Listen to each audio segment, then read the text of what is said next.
ज्याच्या बद्दल बोलायचे त्याच्या इलाक्यात घुसून बोललो. ती स्टाईल आहे आमची. स्मार्ट सिटीच्या बाता मारणाऱ्या फडणवीसांच्या या नागपूरची अवस्था काय आहे हे दाखवलं. भाड्याने जमवलेली पार्टी म्हणजे भाजपा.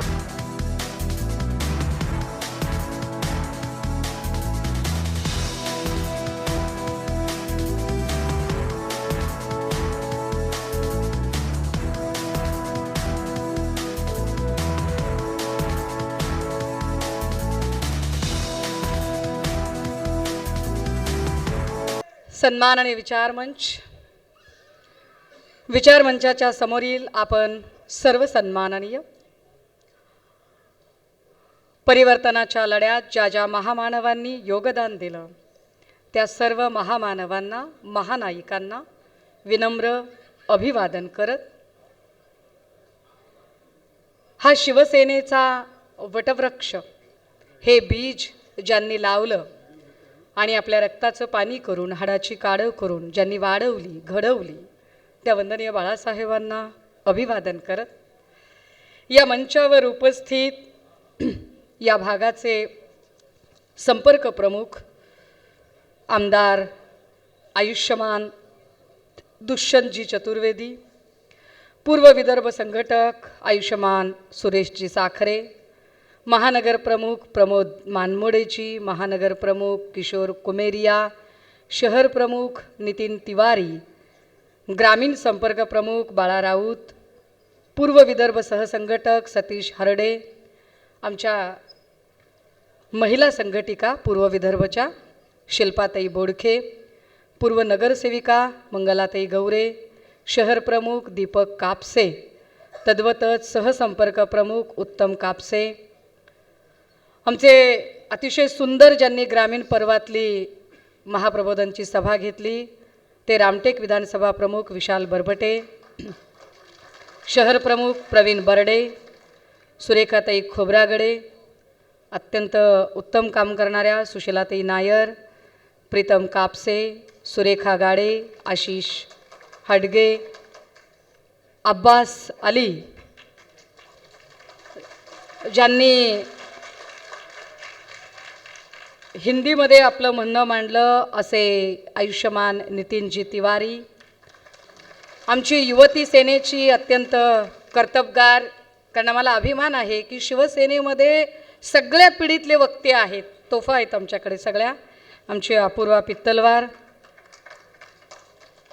सर्व डिजिटल आणि प्रिंट माध्यमांचे मान्यवर प्रतिनिधी आणि आपण सर्व भावांनो आणि बहिणींनो, महाप्रबोधन यात्रा पर्व 2ची ही उद्घाटकीय सभा आज होत आहे. महाप्रबोधन पर्व 1ला आपण प्रचंड उत्साहाने प्रतिसाद दिला, आशीर्वाद दिला. चांद्यापासून बांद्यापर्यंत ग्रामीण भागामध्ये महाप्रबोधन सभा गाजल्या. इलाका तुम्हारा और धमाका हमारा हे ब्रीद घेऊन आम्ही त्या मतदारसंघात गेलो. आम्ही कुणाच्याही मागे बोललो नाही. ज्याच्याबद्दल बोलायचे त्याच्या इलाक्यात घुसून बोललो. ती स्टाईल आहे आमची. आम्ही कपट कारस्थानं करणारे नाही आहोत, आम्ही कूटनीती करणारे नाही आहोत. आमचं कसं ओपन किचन असतं, जे शिजतं ते दिसतं. आम्ही ओपनली खुल्या मनानं निधड्या छातीनं वार करणारी आणि वार झेलणारे वंदनीय बाळासाहेबांचे शिवसैनिक आहोत.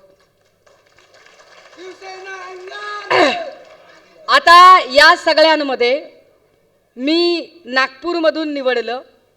ग्रामीण महाप्रबोधनची जी पर्व 1 होतं त्याची सुरुवात आम्ही ठाण्याच्या टेंभी नाक्यातनं केली होती, कारण आम्हाला बुडाखाली जाळ लावायला आवडतो. त्यामुळे आम्ही ती सुरुवात टेंभी नाक्यातनं केली होती. आता महाप्रबोधन 2ची सुरुवात आम्ही नागपूरमधनं करतोय. नागपूरमधनं जेव्हा सुरुवात करतोय म्हटलं त्यावेळेला खूप साऱ्या माध्यमांनी म्हटलं की अरे तुम्ही फडणवीसांच्या बालेकिल्ल्यातनं वगैरे करत आहात का? तो म्हटला काही बालेकिल्ला वगैरे वाटलाच नाही. म्हणजे मी नागपूरला बालेकिल्ला म्हणून शोधायचा प्रयत्न करत होते. मग मी नागपूरचे सगळे फुटेज काढत होते. तर अरेच्छा हे काय, मध्येच पूल पडलाय, रस्ता तुटलाय, पाणी पाणी झालंय, लोक पोहत पोहत चालत आहेत, स्मार्ट सिटीचा पाक बोजवारा उडालाय. आणि हा बाले किल्ला कशाचा? हे तर पाणीच पाणी, पाणीच पाणी. मी म्हटलं अरे नागपूरला कधी समुद्र वगैरे आला की काय? ते म्हणाले असं नाही ताई, असं नाही. एकाच पावसामध्ये नागपूरचे 3, 13, 9, 18 झालेले आहेत. स्मार्ट सिटीच्या बाता मारणाऱ्या फडणवीसांच्या या नागपूरची अवस्था काय आहे हे दाखवलं. पण मला जरा कमालच वाटली. म्हणजे विचार करा की एकीकडे मुंबईमध्ये समुद्र आहे, भरती ओहोटी असते, खाली ड्रेनेज असतात, असं असताना सुद्धा मुंबई तुंबली नाही. जेव्हा एकदा भरतीची वेळ होती आणि त्याच वेळेला सुनामी आणि सगळे प्रसंग होते, 26 जुलैचा प्रचंड मोठा पाऊस झाला होता, तेव्हा आमच्या अमृता वहिनी अशा स्टाईलमध्ये फोटो बिटो काढायला उभ्या राहिल्या होत्या. मी शोधत होते त्या सगळ्या याच्यामध्ये की अरे अमृता वहिनींचा एकही फोटो नागपूरमध्ये कसा काय नाही निघाला बरं? नागपूरमध्ये त्यांनी असा करून फोटो काढायला पाहिजे, असं कसं? मी अमृता वहिनींची फॅन आहे, मला त्यांचं फोटो सेशन आवडतं. आपल्याला नाही फोटो काढता येत पण त्यांना काढता येतात ना. बाकी कोणी स्मार्ट होवो अगर न हो, कोणाचा विकास होवो अगर न हो, आमच्या वहिनींच्या पहिल्या शपथविधीचे फोटो आणि आताचे फोटो बघितल्यावर स्मार्ट कोण झाले, विकास कोणाचा झालाय हे दिसतच की. आपण काही त्याच्यात जाणार. दुष्यंत भाई मैं बहुत ही क्या बोलते हैं उसे, हम बहुत संस्कारी लोग हैं, बहुत संस्कारी लोग हैं. और हम हमारे संस्कार, हमारे जो पार्टी सुप्रीमो है उनके संस्कार, हमारे परिवार के संस्कार, इन सभी की चर्चा अगर की जाए तो हम उनके जैसे ना वैसे हम शब्द इस्तेमाल कर सकते हैं, ना उनके जैसी औची हरकतें हम कर सकते हैं. हम जब भी बोलते हैं बहुत स्टडीड बोलते हैं, विथ पेपर बोलते हैं. मग म्हटलं अरे हे बाले किल्ला वगैरे असं कसं काय म्हणतायत लोक? तर काही लोक म्हणाले अहो असं नाही म्हणाले, देवाभाऊ खूप अभ्यासू माणूस आहे. मलाही असंच वाटायचं. आता बहिणींना वाटतं ना, भावांवर प्रेम असतं तर भाऊ आपला अभ्यासू आहे. तर मला पण वाटायचं की देवाभाऊ म्हणजे खूप अभ्यासू माणूस. हळूहळू कळलं की अरे असं काही नसतं, असं काहीच नसतं. संघी लोकांनी केलेला हा प्रचार आहे. RSSच्या लोकांना एखाद्या माणसाचं जर अवमूल्यन करायचं असेल तर त्याचं ते कॅरेक्टर असॅसिनेशन करतात. जसं त्यांनी काँग्रेसचं मॉडेल खोटारडं ठरवण्यासाठी जाणीवपूर्वक गांधी, नेहरू, अगदी इंदिराजींपासून सोनियाजींपर्यंत आणि आता राहुलजींपर्यंत त्यांनी कॅरेक्टर असॅसिनेशन केलं. असंच कॅरेक्टर असॅसिनेशन त्यांनी उद्धव साहेबांच्या बाबतीत करायचा प्रयत्न केला. हे संघी लोक इतरांच्या कॅरेक्टर असॅसिनेशन करण्यामध्ये पुढे असतात, पण त्यांच्या स्वतःच्या लोकांबद्दल बोलताना मात्र फार बडा चढाके आणि त्याला दिव्य वलयांकित करण्याचा प्रयत्न करतात. असाच दिव्य वलयांकित करण्याचा प्रयत्न त्यांनी करताना बघा गमजा बघा त्यांच्या, वर नरेंद्र खाली देवेंद्र. अरे वा, वर नरेंद्र खाली देवेंद्र, मंत्रालयात उंदर. खरंच उंदर बरं का. मंत्रालयात उंदीर मारायचं टेंडर दिलं होतं. मी खोटं बोलत नाहीये. मी म्हणजे कोणीतरी म्हणेल की तुम्ही मंत्रालयातल्या लोक, नाही नाही असं नाही. मंत्रालयात खरंच उंदर झाली होती, मी त्याच्यावरती बोलतेय. अकेला देवेंद्र क्या करेगा, क्या मोदी है तो मुमकिन है, हे सगळं काय आहे माहितीये? दिव्य वलयांकित करण्याचा प्रयत्न आहे. आम्ही महाप्रबोधन का करतोय? महाप्रबोधन करण्याचं कारण हे आहे की लोक प्रबोधित झाली पाहिजेत. लोकांचं प्रबोधन झालं पाहिजे, प्रबोधनात परिवर्तन झालं पाहिजे. निव्वळ शिव्या देणे, निव्वळ टीका करणे हा आमचा उद्देश नाहीये. आम्ही प्रबोधन पर्व 1 मध्ये हा विश्वास दिला महाराष्ट्रातल्या चांद्यापासून बांद्यापर्यंत पसरलेल्या शिवसैनिकांना की शिवसेना कधीच संपत नसते. शिवसेनेची ऊर्जा सळसळती अखंड आहे, ती अखंड राहील. काळ कुणासाठी थांबत नसतो. शिवसेना पुन्हा उभी राहील हा विश्वास आम्ही पर्व 1 मधनं राज्यात निर्माण केला. ज्या ज्या लोकांनी उद्धव साहेबांवरती आरोप केले होते, ज्या ज्या लोकांनी उद्धव साहेबांना हिंदुत्व सोडले वगैरेच्या बाता मारल्या होत्या, त्या प्रत्येकाला त्याच्या मतदारसंघात जाऊन आम्ही मुहतोड उत्तरही दिली आणि ते कशासाठी गेलेले आहेत त्याची कारण सुद्धा आम्ही बैजवार पुराव्यासकट सांगितली. पर्व 2 मध्ये आमचा उद्देश आहे की आम्ही पर्व 2 मध्ये महाराष्ट्रातल्या प्रमुख प्रश्नांची, लोकाभिमुख प्रश्नांची चर्चा करावी, एक लोकमंथन घडवून आणावं. नुसताच पक्ष फोडणे म्हणजे विकास नसतो, तर पक्ष फोडण्यापेक्षा महाराष्ट्रातला प्रत्येक जात धर्मातला माणसाला माणूस जोडणे हा खरा विकास आणि समृद्धी असते, जी आम्हाला सन्मान्य उद्धव साहेबांनी शिकवलेली आहे. त्यासाठी म्हणून आम्ही महाप्रबोधन 2 साठी सज्ज झालो आणि महाप्रबोधन 2 साठी सज्ज होताना हे परिवर्तन शक्य आहे. कितीही अंधार पडला राजे हो, तरी सूर्य उगवायचा थांबत नाही. आदित्योदय होणार आहे. हा आदित्योदय करण्यासाठी आम्ही सगळेच शिवसैनिक कटिबद्ध आहोत. दादा हो ते म्हणाले की देवाभाऊ फार हुशार आहेत. मला वाटलं ते हुशारच आहेत. मग ते हुशार आहेत म्हणजे काय? ते चाणक्य आहेत म्हणजे काय? ते मास्टर माइंड आहेत म्हणजे काय? मग मला असं वाटलं की चाणक्य आणि मास्टर माइंडची व्याख्या माझ्या दृष्टिकोनातनं काय? चाणक्य म्हणजे जे उत्कृष्ट राजकारणी असतात, जे संघटन कौशल्य असतं, जे संघटन वाढवतात, ताकद वाढवतात, माणसं तयार करतात, फळ्या तयार करतात. मग मी त्या क्रायटेरियामध्ये देवाभाऊंना बघायला लागले की खरंच तशी काही परिस्थिती आहे का? तर मला जरा विशेषच दिसलं हो सगळं. फारच विशेष वाटलं. तुम्ही विचार करा राजे हो. एकेकाळी म्हणण्यापेक्षा आजही दस्तूर खुद्द मोदी जी सांगतात की मैं पवार साहब का मार्गदर्शन लेता हूं. त्या आदरणीय पवार साहेबांचा मी विचार केला की पवार साहेबांनी किती नेते घडवले. तर पवार साहेबांनी किती नेते घडवले बाबा. तर वळसे पाटील पवार साहेबांनी घडवले, हसन मुश्रीफ पवार साहेबांनी घडवले, किंवा इकडे अनिल देशमुख पवार साहेबांनी घडवले. कितीतरी नेत्यांची नावं सांगता येतील. कितीतरी, प्रफुल्ल पटेल असतील, पवार साहेबांनी घडवले. मोहिते वगैरे हे सगळे पवार साहेबांनी घडवले. अगदी आत्ताचे उपमुख्यमंत्री अजित दादा कुणी घडवले? पवार साहेबांनी घडवले.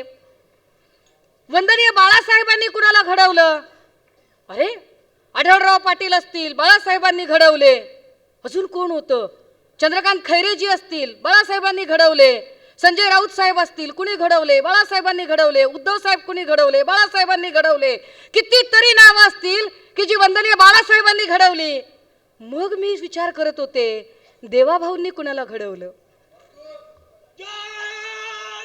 मला एकही नाव सापडत नव्हतं. देवेंद्र फडणवीसांनी कोणाला घडवले? देवेंद्र फडणवीसांनी कुणाला घडवले? कुणाला घडवले?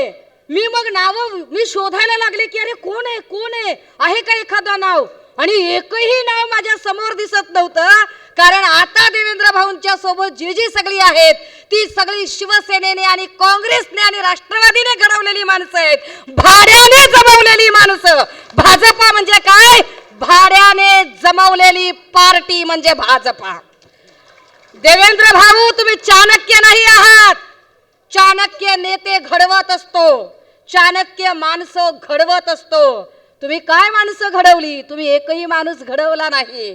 आणि देवेंद्र भाऊ जर तुम्हाला वाटत असेल ना, खैर मी अशा लोकांची नावही घेणं पसंत करत नाही, पण सदावर्ते, नितेश किंवा काय कंबोज किंवा अजून बरीचशी नावं आहेत अशी, हे काय नवनीत अक्का वगैरे, हे नेते नाही आहेत. देवेंद्र भाऊ ही तुमची बार्किंग टीम आहे.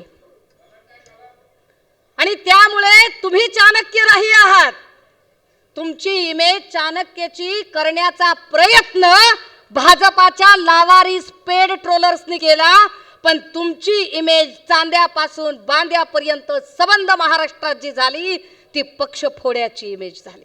तुम्ही पक्ष फोडले, तुम्ही माणसं फोडली, तुम्ही महाराष्ट्र अस्थिर केला, महाराष्ट्राचं सरकार अस्थिर केलं. त्याचा परिणाम काय झाला राजेव माहितीये? लोकांच्या खुर्च्या गेल्या ते जाऊ दे. उद्धव साहेबांनी तर स्वतःहून राजीनामा दिला, सोडून द्या ते, आम्हाला सत्तेचं काहीच घेणं देणं नाही. पण सरकार अस्थिर झाल्यामुळे मोठ्या मोठ्या उद्योजकांना, सरकार अस्थिर असेल तर मोठमोठे इन्व्हेस्टर पैसे इन्व्हेस्ट करत नाहीत. पैसे इन्व्हेस्ट नाही झाले, उद्योगच नाही आले तर आमच्या लोकांना रोजगार कुठून मिळणार? हा रोजगार मिळणं फार गरजेचं होतं, पण तो नाही मिळाला. कारण एक एक एक एक उद्योग गुजरातला जायला लागला. लोक म्हणतील की ताई तुम्ही असं कसं काय म्हणताय? चाणक्य किमान जी एक गोष्ट बोलली ती खरी तरी करून दाखवत असेल, पण कुठली गोष्ट खरी करून दाखवली बरं? देवाभाऊ म्हणाले होते की वेगळा विदर्भ झाल्याशिवाय मी लग्नच करणार नाही. काय झालं बरं? म्हणजे अमृता वहिनींनाच हा प्रश्न विचारायला पाहिजे की वहिनी असं कसं काय केलं भाऊंनी? हा, विदर्भ वेगळा झाल्याशिवाय तुम्ही लग्नच करणार नव्हतात, मग काय झालं त्या प्रतिज्ञेचं, त्या शपथेचं? क्या हुआ तेरा वादा वो कसम वो इरादा, विचारलं पाहिजे की नाही? असो दादा, एक व्हिडिओ दाखवा की, एक व्हिडिओ दाखवा जरा. हा लावा. ए आवाज जरा फुल सोडा बाबा. हा. एनसीपीशी राष्ट्रवादी काँग्रेसची युती होणं शक्यच नाही. नाही नाही नाही, आपत धर्म नाही, शाश्वत धर्म नाही, कुठलाही धर्म नाही. एक वेळ रिकामे राहू, एक वेळ सत्तेशिवाय राहू, एक वेळ मला कोणीतरी विचारलं तुमचा विवाह होणार आहे का, मी म्हटलं अविवाहित राहणं पसंत करेन, पण राष्ट्रवादी सोबत जाणार नाही नाही नाही. एनसीपीशी हे प्रभू श्रीरामाचा, हे प्रभू श्रीरामाचा आदर्श सांगतात. अरे प्रभू श्रीराम सत्यवचनी होते असं सांगितलं जात होतं. तुम्ही काय खरं वागताय? राष्ट्रवादीशी युती नाही नाही नाही म्हणणाऱ्यांनी 2 वेळा पहाट संध्याकाळी किती वेळा शपथविधी केला? अरे 72 तासामध्ये घुमजाव केला तुम्ही. 72 तासाच्या आधी 70,000 कोटीचा सिंचन घोटाळ्याचा आरोप ज्यांच्यावर केला त्यांच्यासोबत 72 तासानंतर तुम्ही गले मिल जाओ कार्यक्रम केला. तुम्ही आम्हाला सांगता म्हणजे देवाभाऊ कोणत्या गोष्टी पाळतात बरं? जाऊ दे, हे जाऊ दे. मी म्हटलं ना की मला लोकाभिमुख प्रश्नांवरती बोलायला आवडतं. लोकांचे प्रश्न जास्त महत्वाचे आहेत. राजे हो, कोविडच्या काळात आरोग्य यंत्रणा कोलमडली होती. या यंत्रणेमध्ये अनेक लोकांनी काम केलं. त्यात असा एक वर्ग होता की ज्या वर्गाने प्रचंड जीव तोडून, जीव धोक्यात घालून काम केलं, जे होते कंत्राटी कामगार. हे सगळे आरोग्य खात्याचे कंत्राटी कामगार. या आरोग्य खात्याच्या कंत्राटी कामगारांच्या सोबत जेव्हा यांचे आंदोलनं चाललेली होती, सरकार आपलं होतं. आणि त्यावेळेला नाही, आपल्याही सरकारच्या आधी, म्हणजे उद्धव साहेब मुख्यमंत्री असण्याच्याही आधी, त्यावेळेला एक मोर्चा निघाला कंत्राटी कामगारांचा, ज्यामध्ये 10 वर्षापेक्षा अधिक सेवा देणाऱ्या कर्मचारी वर्गास नियमित सेवा कर्मचाऱ्यांचा दर्जा आणि वेतन श्रेणी उपलब्ध करून द्यावी यासाठी आरोग्य कर्मचारी हे आंदोलन करत होते. त्यात देवेंद्रजी भाषण करायला गेले. काय म्हणतायत देवेंद्रजी की आम्ही प्रश्न हातात घेतला की प्रश्न तरी सुटतो, नाहीतर सरकार तरी पडतं. नालायक वगैरे शब्द वापरले, शिव्या दिल्या, संस्काराप्रमाणे बोलत राहिले. मुख्यमंत्र्यांना नालायक वगैरे म्हणण्यापर्यंत हिंमत गेली. हे सगळी भाषा त्यांनी वापरली. या मोर्चातलं हे 3-4 मिनिटाचं भाषण आहे. ओल्ड, फार जुनी प्रत असल्यामुळे आणि ते पिक्चर असं फाटत असल्यामुळे तुम्हाला चेहरा नीटसा दिसला नाही राजे हो. ते देवेंद्रजी सरकारमध्ये आले. बरं, आले तर आले, एक पक्ष फोडला. एवढा पक्ष फोडून काही उपयोग नाही झाला. ते उपमुख्यमंत्री झाले. ज्यांचा मुख्यमंत्री झाला त्यांचा आरोग्यमंत्री झाला. मग त्या आरोग्यमंत्र्याने पण गळा काढायला सुरुवात केली. बघा हे लोक शब्द किती पाळतात, लोकांचे प्रश्न किती महत्वाचे आहेत. दादा जरा दाखवा. कोरोनाच्या काळामध्ये सुद्धा मग आमच्या आशा वर्कर असतील, आमच्या परिचारकार असतील, आमचे डॉक्टर्स असतील, हे सर्वजण देवदूतासारखे. महाराष्ट्राची परंपरा आहे, महाराष्ट्राच्या परंपरेला शोभेल अशा पद्धतीचं काम त्यांच्याकडनं झालेलं आहे. रस्त्यावर उचलून प्रत्येक नागरिकाचा जीव वाचवण्याचं काम त्या ठिकाणी त्यांनी केलं. त्याबद्दल त्यांचं आपल्या माध्यमातून अभिनंदन करतोय. आणि म्हणून एक माफक अपेक्षा गेले 7 ते 8 महिने मी आपल्या कॅबिनेटलाही सांगतोय, भाऊ आपल्याकडे माझी व्यथा मांडतोय, माझ्या सर्व मंत्रिगणापुढे मी माझी व्यथा मांडतोय. ह्या लोकांचं कुठंतरी, ह्या लोकांचं भलं करायचं आहे. तानाजीरावांना कुणाचं भलं करायचंय? कंत्राटी कामगारांचं भलं करायचंय. जाहीर सभेत सांगताहेत. आत्ताचं सरकार आहे, 4-6 महिन्याखालचं हे भाषण आहे. याच्यात अजून एक आहे माझ्याकडे व्हिडिओ, पण आता माझ्याकडे वेळ कमी आहे म्हणून तो दाखवत नाही. जो विधानसभेच्या पटलावरती प्रश्न विचारल्यानंतर त्याला उत्तर देताना त्यांनी उत्तर देतानाही सांगितलंय की आम्ही कंत्राटी कामगारांना कायम करणार आहोत. घोडं कुठं अडलं, माशी कुठे शिंकली? जर तुमच्याकडे वाया सुरत, गुवाहाटी करायला पैसे येऊ शकतात, खोक्यांचं वाटप करायला पैसे येऊ शकतात, शासन आपल्या दारीच्या नावाखाली मोठमोठे इव्हेंट करायला पैसे येऊ शकतात, वेगवेगळ्या न्यूज पेपरला स्वतःची मिरवून घेण्यासाठी जॅकेट कव्हरच्या जाहिराती करायला पैसे येऊ शकतात, तर या कोविडच्याही काळात जीव धोक्यात घालून राबणाऱ्या या सगळ्या कंत्राटी आरोग्य कर्मचाऱ्यांना परमनंट करताना काय प्रॉब्लेम आहे हे एकदा त्यांनी सांगितलं पाहिजे. का ते त्याच्यावर बोलत नाही? हा लोकांचा प्रश्न आहे, लोकांसाठीचा प्रश्न आहे, पण त्यावर ते बोलतच नाहीत. दादा जरा पुढचा फोटो एक जरा दाखवा लोकांना. हा एक फोटो आहे, हे पत्र आहे स्वतः देवेंद्रजींचं. शक्य झालं तर झूम करा त्याला थोडं. हे देवेंद्रजींनी लिहिलेलं पत्र आहे. पत्र कधी लिहिलंय माहितीये तुम्हाला? मी पुराव्याशिवाय काहीच बोलत नाही. हे पत्र 21 डिसेंबर 2020 ला लिहिलंय. या पत्रावर त्यांनी पुढे एक पाठपुरावा करणारा पत्र आता माझ्याकडे नाहीये, जे त्यांनी जून 21 ला पण लिहिलेलं पत्र आहे, 21-22 ला लिहिलेलं पत्र आहे. यात ते असं सांगतात, General Motors India Private Limited Talegaon ही कंपनी बंद होणार असल्याने 3578 कामगारांवर उपासमारीची वेळ येते. याबाबत तात्काळ उपाययोजना करावी. उपाययोजना नाही केली तर मोर्चे काढेन, संप काढेन, सरकार पाडेन. सरकार पाडेन, सरकार पाडण्यावर फार जोर आहे बिचाऱ्याचा. सरकार पाडेन.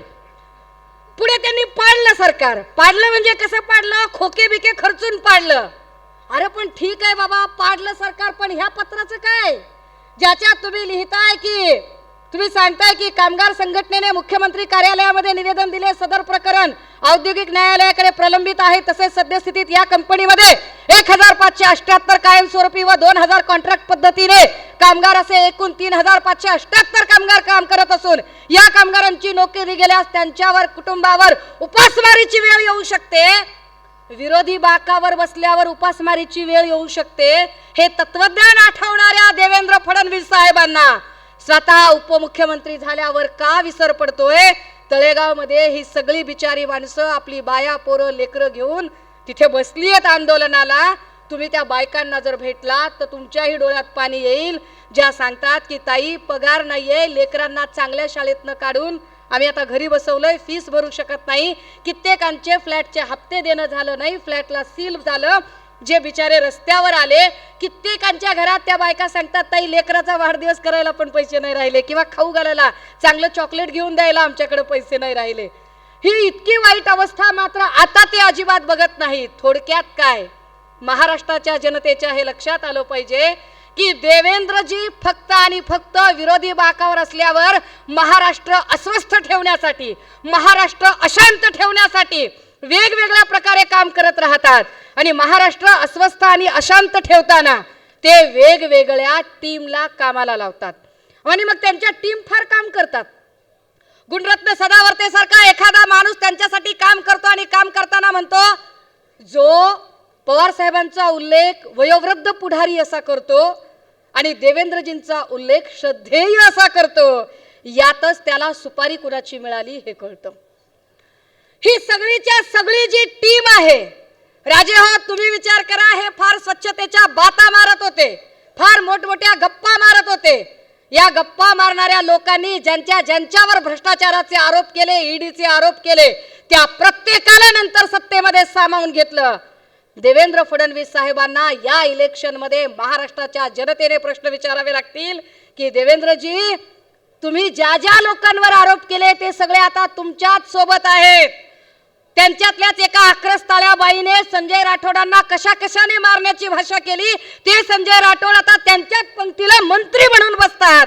आता त्याच्यावर ते काहीच बोलत नाहीत. ज्येष्ठ स्वच्छता दूत किरीट भाऊ आता त्यांचा व्हिडिओ बाहेर आल्याने जरा शांत आहेत. ते ह्या माणसाने कुणाकुणावर आरोप केले आणि कुणाच्या सांगण्यावरून केले?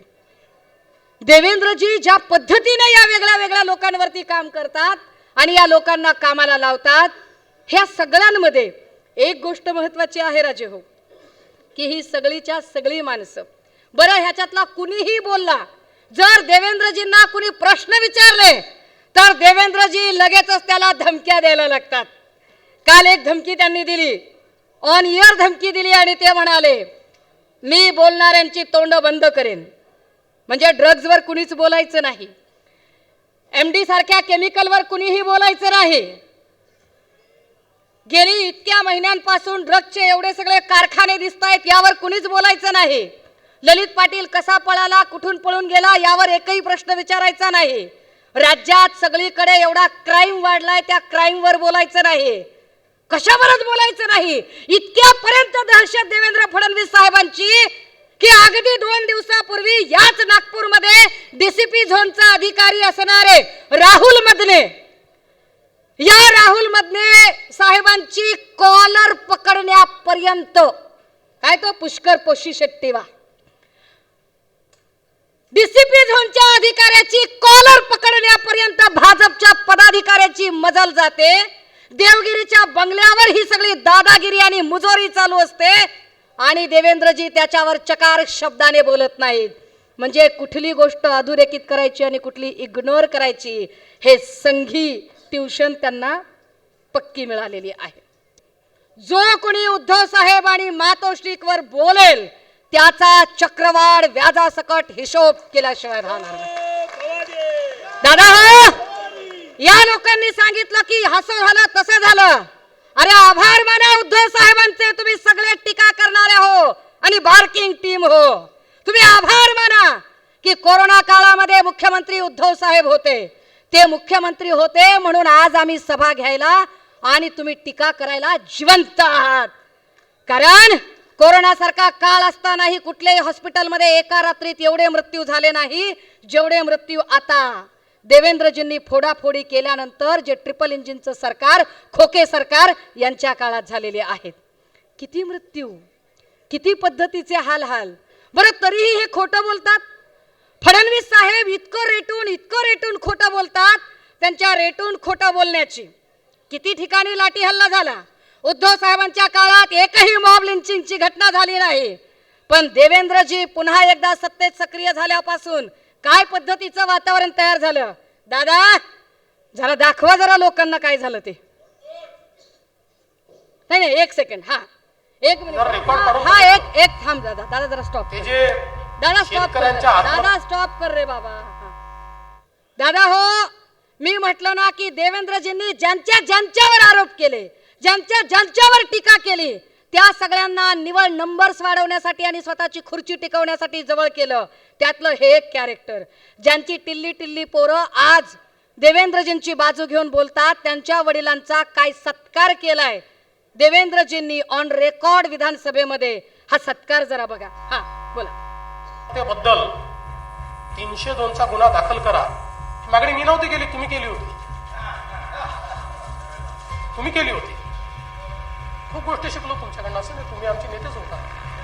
गुंड नागपूरची सगळी हिस्ट्री पत्रकारांनी. अरे दादा आवाज वाढव की. पुणे नागपूरला झाले खून, मारामाऱ्या, बलात्कार. महाराष्ट्रात काय झाले? सिंधुदुर्ग मध्ये कोणावर काय काय गुन्हे आहेत हे या ठिकाणी मी सांगितलं. मग पार्टी ऑफ क्रिमिनल्स हे कोण आहे हे आपल्या निश्चितपणे लक्षात येऊ शकतं. पण जाऊ द्या, तेवढ्या डिटेलमध्ये मी काही जाणार नाही.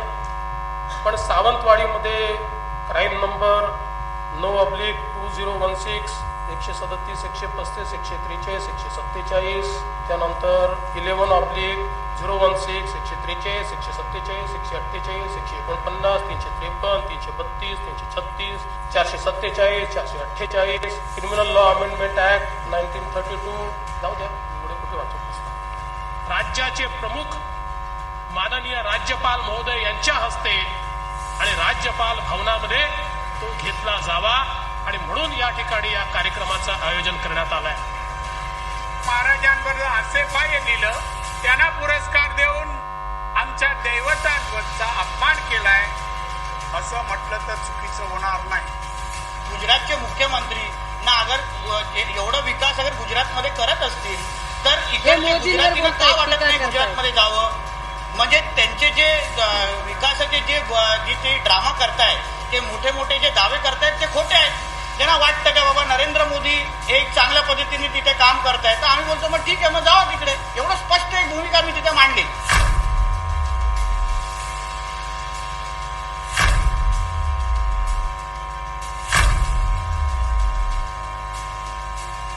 मी असं निश्चित पद्धतीने दादा स्वीकारेल. थांबा. सावरकरांबद्दलचा माझा दादा हो, मला हे फक्त एवढ्यासाठी दाखवायचं होतं की जे आम्हाला सावरकरांच्या भूमिकेवर प्रश्न विचारतात त्यांचे सावरकरांच्या बद्दल काय त्याचे विचार होते ते ट्विट आम्ही तुम्हाला दाखवलं. जे आता आम्हाला भाजप आणि RSS ची फार गौरव गरिमा आणि महिमा सांगतात, महिमा मंडन करतात, त्यांचे RSS आणि भाजपबद्दल काय विचार होते. जे आम्हाला शहाणपण सांगतात आणि सांगतात की आम्ही कसे ग्रेट आहोत आणि देवेंद्र भाऊ कसे ग्रेट आहेत, त्या देवेंद्र भाऊंबद्दल यांची काय मतं होती ती मतं जरा तुम्हाला, आणि विशेषतः फडणवीसांनी यांची काय इज्जत काढली होती हे पण एकदा तुम्हाला सांगितलं पाहिजे. म्हणून हे सांगितलं. दादा तुम्ही आवाज जरा वाढवाल, तुम्ही कंजूशी करणार नाही, आणि खालचे पण जरा आवाज वाढवतील. यांनी सांगितलं की आम्ही खरे चांगलं सरकार चालवणारे आहोत. सरकार उद्धव साहेबांना चालवता येत नव्हतं, आम्हाला चालवता येत होतं. दादा हो, उद्धव साहेबांच्या काळात एकही मॉब लिंचिंगची घटना झाली नाही किंवा कुठेही लाठी हल्ला झाला नाही. कोरोनासारख्या काळात सुद्धा कुटुंब प्रमुख म्हणून त्यांनी प्रेमाने प्रत्येकाला येऊन समजावून सांगितलं. जे साहेबांनी एका ठिकाणी बसून काम केलं ते यांच्याकडून ह्याचं दार त्याचं दार बाई माझ्या तोंडात मार करून जमलं नाही. यांनी काय पद्धतीचं काम केलं ए दादा सांग रे बाबा एकदा. महाराष्ट्राचं भलं करण्यासाठी 2-2 पक्ष फोडणाऱ्या फडणवीस साहेबांनी महाराष्ट्राचं काय भलं केलं पहा. बारसूमध्ये लाठीचार्ज झालाच नाही असं रेटून खोटं बोलणाऱ्या फडणवीसांचा हा व्हिडिओ कोणीतरी दाखवा. शासनाने पोलिसांनी जबरदस्त लाठीचार्ज करून महिलांची पर्वा न करता लाठीचार्ज केला आणि त्याच्यामुळे सर्व महिला बेशुद्ध पडलेल्या आहेत. लोकांना दांडा करून मारला, जाम मारला. मात्र तिथे आपण जर व्हिडिओ जरी बघितले तरी कुठेही लाठीचार्ज झाला नाही, त्यांना थांबवण्याचाच प्रयत्न केला. पोलीस नको होते, 20 शासन अधिकारी पोलीस नको होते, यांनी आम्हाला मारले. कोरोना काळात वारी बंद म्हणून कसा उच्छाद मांडला होता या भाजप प्रायोजित राजकीय रोजगार हमी योजनेच्या मजुरांनी. पण हेच मजूर गपगुमान डोळ्यांनी बघत राहिले. आळंदी वारकऱ्यांवर झालेला लाठी हल्ला, काय चूक होती या वारकऱ्यांची. आपण जर बघितलं असेल तर लाठीचार्ज मध्येही कोणी गंभीर जखमी होऊ नये अशा प्रकारचा प्रयत्न करण्यात आलेला आहे.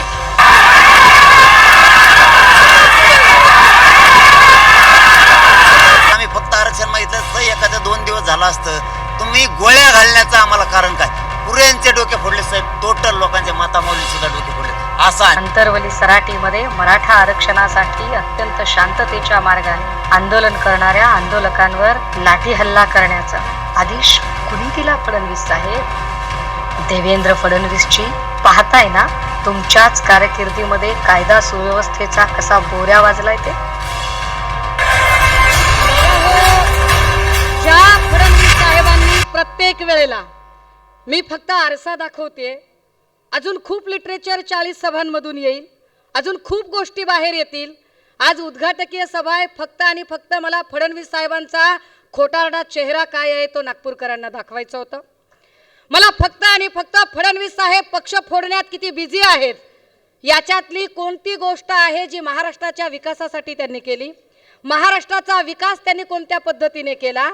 काय महाराष्ट्रातली महागाई कमी झाली का, काय इथल्या बेरोजगारांना रोजगार मिळाले, की इथे नवीन नोकऱ्या मिळाल्या, इथल्या परीक्षा पद्धतीमध्ये किती वेळा पेपर फुटला आणि किती वेळा पोरांनी परीक्षा फीस भरली याच्यावर पुन्हा कधीतरी बोलेन. पण हे सगळं चालू असताना आत्ता महाराष्ट्राची तरुणाई एका वेगळ्या गोष्टीत अडकली आहे. दादा हो, तुम्ही विचार करा. फक्त हवेतला आरोप IQ माहिती आहे. परमबीर सिंग माफीचा साक्षीदार होऊन एक IQ माहिती सांगतो आणि त्या IQ माहितीवर नुसता वसुलीचा आरोप म्हणून ते अनिल देशमुखांचा राजीनामा घेतात. परंतु आम्ही एवढे पेपरच्या पेपर दाखवतोय रोज, तरीही फडणवीस एकाही मंत्र्यांचा राजीनामा घेत नाहीत. ना ते आरोग्य मंत्री तानाजी सावंतांचा राजीनामा मागतात, ना ते शंभूराज देसाईचा राजीनामा घेऊ शकतात, ना ते दादा भुसेचा राजीनामा घेऊ शकतात. वरून ते असं म्हणतात की सुषमा अंधारे तुम्ही बोलताय कशाच्या आधारावर. मी सकाळी सांगितलं आणि आत्ताही सांगते, जर प्रश्न आरोग्य खात्याशी संबंधित असेल, त्यांच्यातली एक चित्रविचित्र बाई बोलली. ती चित्रविचित्र बाई बोलताना आपल्या फडणवीसांना वाचवण्यासाठी, आपल्या अलमपणाची भाटगिरी करण्यासाठी ती असं म्हणाली की त्या बायका गोळ्या औषधच खात नव्हत्या. दादा हो, जे मृत्यू नांदेडमध्ये झाले ना, नांदेडमध्ये 3 मृत्यू फक्त प्रसूती गुंतागुंतचे होते, बाळबाळंतीन. 12 मृत्यू जे होते ते ऑक्सिजन वाचून तडफडून मेले होते. अजून 2 मृत्यू होते ते सर्पदंशाचे होते. त्यातले 4 मृत्यू होते ते ऍक्सिडेंट ट्रॉमाचे होते. 3 मृत्यूबद्दल एक वेळ तुमची कदाचित युक्तिवाद चालूही शकेल, पण बाकीच्यांचं काय? हाफकिन इन्स्टिट्यूटचं मागच्या वर्षभरातलं 226 कोटीचं देयक बिल दिलंच नाही आणि वरून तानाजी सावंत असं सांगतात की ही माझी जबाबदारी नाही, कळवा ठाणे हे माझ्या हद्दीत येत नाही, ते मनपाचं रुग्णालय आहे. अरे देवेंद्र फडणवीसांनी जर कूटनीती करून इथल्या सगळ्या महापालिका बरखास्त करून टाकल्या. मुंबईमध्ये ज्या वेळेला तुमचं त्यावेळेला ती चूक सगळीच्या सगळी उद्धव साहेबांची असते आणि इथे चूक कुणाची तर म्हणे महापालिका प्रशासनाची. नागपूर तुंबल्यावर चूक महापालिका प्रशासनाची कशी काय? महापालिकेत नगरसेवक आहेतच नाही, तुम्ही बरखास्त करून टाकली सगळी महापालिका. जर तुम्ही महापालिका बरखास्त करून टाकली तर जबाबदारी संपूर्णतः सरकारची येते. काय केलं सरकारने? जर तुम्ही तिकडच्या महापालिका सगळ्या बरखास्त केल्या तर महापालिकेच्या अधीन येणाऱ्या हॉस्पिटल्स आणि त्यात झालेले मृत्यू ही सुद्धा जबाबदारी मुख्यमंत्री आणि उपमुख्यमंत्र्यांची येते. पण हे लोकांना समजावूनच सांगितलं जात नाही. महाप्रबोधन यात्रा हे लोकांना समजावून सांगण्यासाठी असेल. महाप्रबोधन यात्रेतनं या प्रत्येक गोष्टीचा पर्दाफाश केला जाईल. आजच्या दिवशी आम्ही फक्त आणि फक्त तोंडओळख प्रश्नांची करून दिली. उद्यापासून या प्रत्येक गोष्टीचा, ज्याला म्हणतात ना काय ते फटाके बिटाके ते लावणं, मला फटाके आणि बॉम्बची भाषा काहीच वापरायची नाही. मी अत्यंत शांततेच्या मार्गाने आणि संविधानिक चौकटीतली कार्यकर्ती आहे. त्यामुळे महाराष्ट्राच्या हिताचं, महाराष्ट्राच्या लोकांचे असे कष्टाचे पैसे, ज्यांनी लाईट बिल भरलंय, ज्यांनी नळाची पाणीपट्टी भरलेली आहे, ज्यांनी घरपट्टी भरलेली आहे, ज्यांनी टॅक्स दिलेला आहे, ज्यांनी रोड टॅक्स दिलेला आहे, त्या प्रत्येकाच्या प्रश्नावर, त्या प्रत्येकाच्या पैनपैचा हिशोब महाप्रबोधन यात्रेतनं मागितला जाईल. आजच्या दिवशी पहिल्या एपिसोडमध्ये हे बोलताना मला कुणाच्याही भावना दुखावायच्या नव्हत्या, पण तरी सुद्धा माझ्या बोलण्यामुळे जर कुणालाही राग आला असेल, कुणालाही वाईट वाटलं असेल, कुणाचाही चुकून माकून उपमर्द झाला असेल, चुकून कुणाचाही जर काही भावना दुखावल्या गेल्या असतील, तर अशा सगळ्यांचे, ह्यातल्या एकाचीही मी माफी अजिबात मागणार नाही. मी माझ्या प्रत्येक शब्दावर ठाम राहत, कारण वंदनीय बाळासाहेबांचा एवढा एक गुण निश्चित मी फॉलो करते की माझा शब्द म्हणजे बंदुकीतली गोळी, एकदा गेली शोधत बसत नाही इकडे पडली का तिकडे पडली. दादा हो, पहिला एपिसोड देवेंद्र फडणवीसांच्या नावाने क्रमशः, कारण दुसरा एपिसोड घेऊन मी अजून विदर्भात येणार आहे. थँक्यू. जय महाराष्ट्र.